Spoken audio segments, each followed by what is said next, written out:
This year more than ever, you don't know who's good and who's not. What I mean by that, you can lose to the worst player ever and they would think they nice in this game because it's 2K23. And that made me think, should I really bless y'all up so y'all can never lose again? Like, do y'all really want to take y'all game to the next level? And trust and believe, I know some of y'all hate losing and y'all be losing to people y'all should never lose to a day in y'all life. So this gave me the idea for today's video. I'm gonna be putting out onto the real source on why y'all losing in NBA 2K23 and secrets y'all must know, and just to help y'all out in general by scoring the ball. But let's cut the chase and get right into the video. That boy Chance, he him. He ain't even touched the man.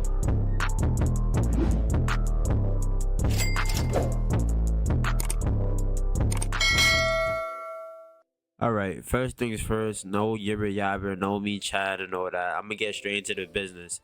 Okay, so y'all see my badges, right? Some of y'all be asking, how do I get so many badges in each category? Or be like, oh, how do you have this many badge points in shooting? Like, now that I think about it, 18 finishing, 33 shooting, and 31 playmaking is kind of crazy. But it was only possible because of one simple question. Some people still don't know about this quest, and it's the end of the year. If y'all didn't know, there's this little glitch, not glitch, but this little trick with Sam's quest.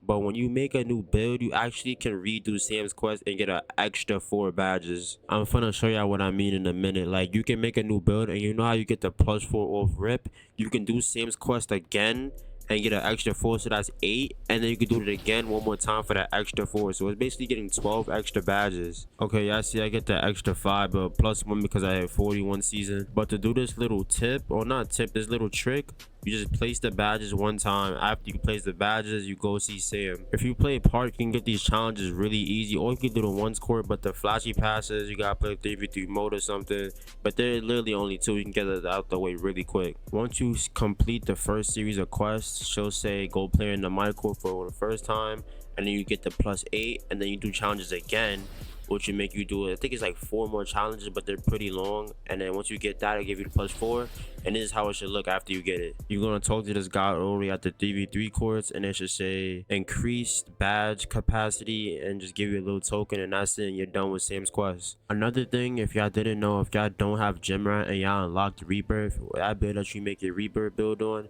you will get gym rat automatically and sold as accelerator. So you get gym rat and accelerator on your new rebirth build. And I heard there's this glitch where some people can't get accelerator because their Sam quest is glitched and they can't find her. But yeah, if I look at my perks, I don't have no other perks except for accelerator because I unlocked it on my old build. Next thing up is the badges. Not necessarily the badges, what badge is better than which other. I don't know how to explain that really, but look, one of the things I picked up lately, or just in general from playing this 2K, is everybody has above like an 85 steal, and it's kind of crazy because you can make your build into a lockdown at any height. So this tip is really for you small guards like me. So if you have a small guard and he only has gold unpluckable, and you realize you get ripped a lot, you might have to come to the Hall of Fame side, because trust and believe, Hall of Fame unpluckable and gold unpluckable is a huge difference. Another badge that's like overly hyped, and I just feel like it doesn't have to be that high, is Clan Breaker. I feel like silver is just the perfect sweet spot for me, and I don't get bumped like that. I get some blow-bys.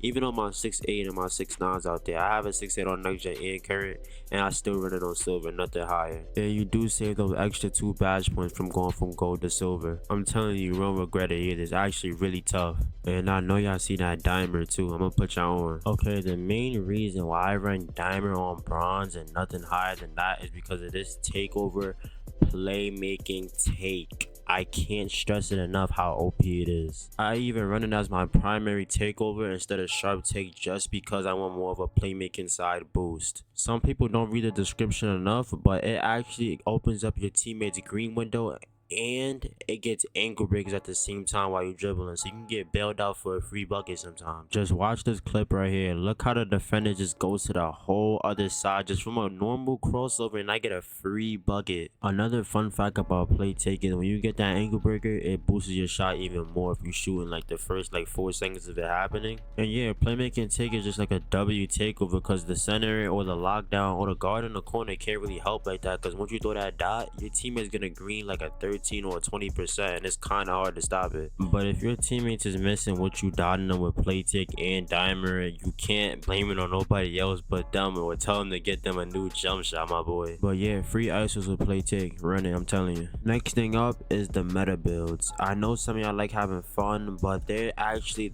there's builds out there that's better than all builds in the game. And if you haven't noticed already, everybody pretty much has the same build in 2K23. Like you see your 3-point shot creator, your shot creators. The build I have, the 6'1", that's how I'm showing you right now.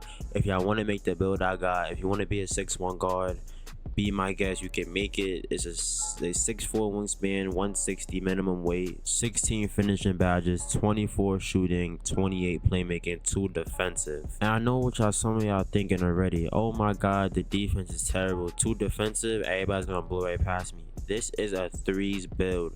If you want to bring this build to the 2s, you're gonna have to not miss. And if you do miss, you have to be ready to play some annoying defense, because everybody's gonna remember on the build that I'm about to show y'all. Now you see this build right here, there's a reason why I'm GOAT level, because you can't lose on this build. You lose on this build on the 1s, on the 2s, we have a problem. There should be no reason you're losing. This is a demigod. Like, if you want to be unskilled, dunk every play, shoot the ball, play D, and still be fast at the same time, be annoying, go ahead and make this build. You will never lose again. And there's only really one other build that can beat this build, and that's the 6'1" on the 3s. A 6'8" versus the 6'1" on the 3s.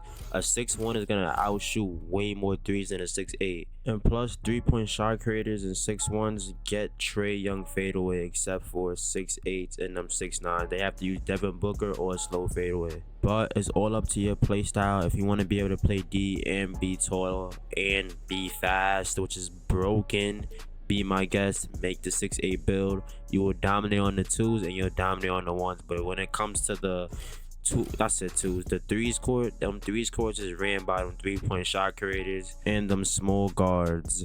But yeah, you can copy down my 6'8" stats and just make the build if you want to. Another tip I can give y'all, and this is coming from a guard myself, is run an actual lineup if you really want to win in this game. Because nowadays, if you don't have a lockdown on your team, it's kind of crazy to guard a 6'9". In general, even lockdowns have trouble guarding them, because they can just rim run until they get take and they just score the ball. But if you have a lockdown in your center that know how to rotate and get back to that paint fast, I'm telling you, them 6'8s are getting shut down. Like, look how big we all look. Even the mascots, like the mascots is such a W this season. Now that we're talking about mascots, this gets into my other tip of the day. We almost done with the video, by the way, so if you're new, hit that sub button, hit that like button if you learned something new, or I just, like, you feel me, I just helped you out. But another thing I want to talk about is put on anything that make you look taller. Like, when I mean anything, I mean anything. Like, before mascots came out, I was wearing witch hats, like, just to make me look taller and more intimidating. Like, I know it may be stupid or whatever, but trust and believe, even me, when I see somebody tall in the paint, I'm not coming to the paint. I'm not about to get snatch blocked by nobody. Like, I spent like a week since the season came out, and I got mascots in the first 2 days, and I haven't took my mascot off just because of how tall it makes my player. Like, why wouldn't you want to be fat and furry? Pause though. Like, look at my little dingling, like, look at my head, like my little stars moving around. Like, I can literally touch the rim by just raising my hand. And like, if I could raise my hand, I could probably dunk. Like, the only skinny mascots I got really is the horse, and I think I got the, let me check, the horse and the Suns. Actually, that's the only 2 skinny mascots. I kind of like the big mascots more than the small one. I look like a furry menace. Like, who's coming to the paint if you see me sitting there? Like, I gotta see me on, like, this is my 6'8" too. Look how tall I look. I look like I'm 7'3". Like, I look like a big man. Like, if you don't hit 40, I feel sorry for you. All right, let's get into the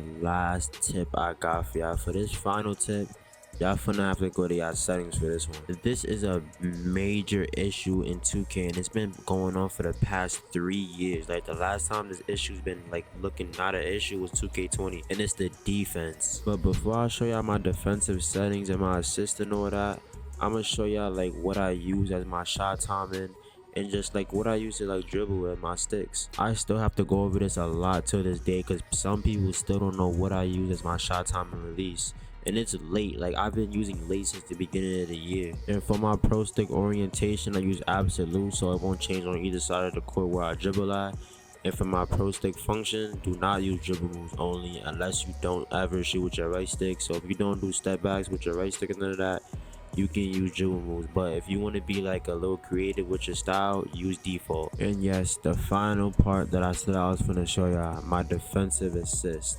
So I keep mine on 10 just because I don't want to I don't want to move too slow when I play defense, and I don't want to move too fast. Like I don't want to have raw input with my right stick. Not right stick, I mean left stick. So the higher you have it, the more assists you're gonna get, but you're gonna move way more slow when you try to move your left stick around. It's kind of like aim assist, but just a little different. So the higher you have it, the slower you move, but you will get a little bit more of a pull when you're next to somebody. But the lower you have it, the faster you're able to react to people. And that's all I got for y'all today, my boys. If you new here, I'm gonna say it again, hit that sub. You on the road to 6K, we might hit 10K by the end of this 2K. You never know, anything can happen.